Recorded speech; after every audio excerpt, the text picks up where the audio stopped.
Take the equation x double prime equals a. This equation is relatively easy to solve.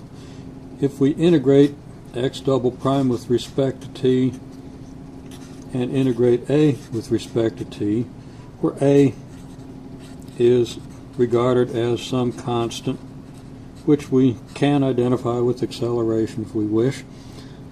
The derivative of x double prime with respect to t, if we regard prime as indicating a derivative with respect to t, an antiderivative of x double prime is then just x prime. Since the derivative of x prime is x double prime, x prime is an antiderivative of x double prime. And the integral of a with respect to t is at, and then we have an integration constant. We can then integrate x prime with respect to t, and that equals the integral of at plus c with respect to t. And we get antiderivative of x prime is just x. Antiderivative of at is 1/2 at squared plus ct. And now we're going to want another integration constant. We don't want to call this one c if we call this one c, so let's go back and call this one c sub 1 and call our second integration constant c sub 2. We see that in the process of doing two integrals here, we've obtained two integration constants. This allows us to put two conditions on our function.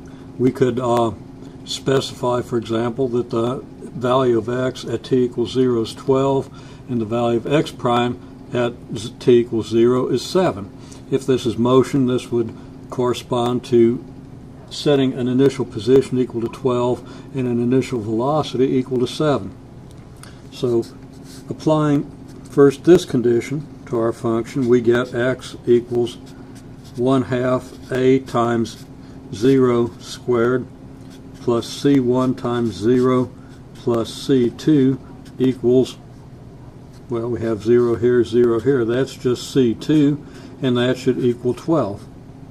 Now that's actually x of 0 equals this, and that doesn't look too good, but we have x of 0 equals c2, and that equals 12, so we conclude that c2 equals 12. And x prime of 0, well, the derivative of this function is easily found to be at plus c1, and of course we found that in the process of our integration. And that's x of t, not x of 0, so that x prime of 0 equals a times 0 plus c1,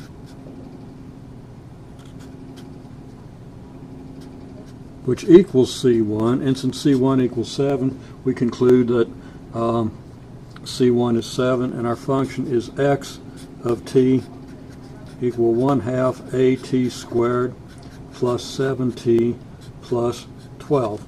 And we can verify that when t is 0, this function is equal to 12 as specified, and its derivative is equal to 7 as specified.